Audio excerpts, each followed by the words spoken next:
ಏನ ಆರ್ ಹಡದಾಕಿ ಮುಂದ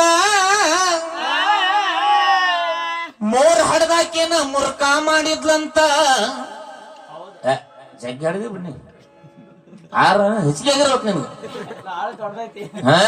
ಆರು ದೊಡ್ಡದೈತಿ ಬರಾಬರ ಆತಪ್ಪ ಮತ್ತ ಅದಕ್ಕ ನಿನ್ಗೆ ಏನ್ ಹೇಳ್ತಾನಿ ಹಾಡ್ಕಿ ಚಂದ ಐತಿ ಮಾತಾಡುವಂತ ಶೈಲಿ ಐತಿಲ್ಲ ಇನ್ನೂ ಸ್ವಲ್ಪ ಸ್ಪೀಡ್ ಆಗ್ಬೇಕ ಅದ್ದಿ ಎಳ್ದು ಹೋಗ್ಬಾರ್ದ ಸ್ಪೀಡ್ ಬರ್ಬೇಕದ ಕೇಳಿಲ್ಲ ಧ್ವನಿ ಚಂದ ಆಗ್ಬೇಕಂದ್ರ ಏನ್ ಮಾಡ ನೀನು ನಾನು ಎಲ್ಲಾರ್ಗು ಹೇಳುದಿಲ್ಲ ಏನ ನಿನ್ನ ಮ್ಯಾಲ ಸ್ವಲ್ಪ ನನ್ಗ ಪಾಪ ಐತಾಗ ಹಾವೇರಿ ಜಿಲ್ಲಾದಾಗ ಅವಪ್ಪನ ಓಡಾಡೋದೈತಿ ಹೆಚ್ಚಿಗೆ ಅದ್ ನೀನಟ್ ಬೆಳಿಬೇಕಲ್ಲ ಕೇಳಿಲ್ಲ ಕೇಳನ ಜಗನ ಕಟ್ಟಿ ಮಂಜು ಮಾಸ್ತರ ಧ್ವನಿ ಚಂದ ಆಗ್ಬೇಕಂತಂದ್ರ ಅದು ಚಳಿಗಾಲ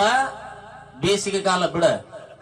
ಮಳೆಗಾಲದಾಗ ಕಂಪಲ್ಸರಿ 3 ಹೊತ್ತು ಹೇಳ್ತೀನಿ ಮುಂಜಾನೆ ಖಾಲಿ ಹೊಟ್ಟಾಗ ಮಧ್ಯಾಹ್ನ ಒಂದ್ ಸ್ವಲ್ಪ ಊಟಕ್ಕಿಂತ ಮುಂಚೆಕ ರಾತ್ರಿ ಊಟಕ್ಕಿಂತ ಮುಂಚೆಕ ಆದ್ರ ಅವನ್ನ ಫ್ರಿಜ್ನಾಗ ಇಡ್ತೀನಿ ಮತ್ ಹಂಗಾರ ಹೊಂದಲ್ಲ ಯಾಕಳ ಹೇಲ್ ಅಂದ್ರೆ ತಪ್ಪು ತಿಳ್ಕೊಬೇಡ HAIL ಹೇಲ್ ಅಂದ್ರ ಆನಿಕಲ್ ಅಂತ ಇರ್ತೇವಲ್ಲ ನಾವು ಮಳೆಗಾಲ ಬೀಳ್ತಾವ ಆನಿಕಲ್ಲಿಗೆ ಇಂಗ್ಲಿಷ್ನ್ಯಾಗ ಹೇಲ್ ಅಂತಾರ 3 ಹೊತ್ತು ತಿನ್ನು 3 ತಿಂಗಳ ಮತ್ತೆ ನಿನ್ನ ದನಿ ಮತ್ತ ಎಟ್ಟ ಸುದ್ದ ಕದಿಬೇಕಾರ ನೋಡಿ ನಮ್ಗ ಸೃಷ್ಟಿ ದೇವ್ರನ್ನ ಕೊಟ್ಟ ಬಿಟ್ಟಾನ ನನಗ ಅದ್ರ ಅವಶ್ಯಕತೆ ಇಲ್ಲ ನಿನಗ ಮಾತ್ರ ಅದ್ರ ಅವಶ್ಯಕತೆ ಐತಿ 3 ತಿಂಗಳು ಪಾಲಿಸಪ್ಪ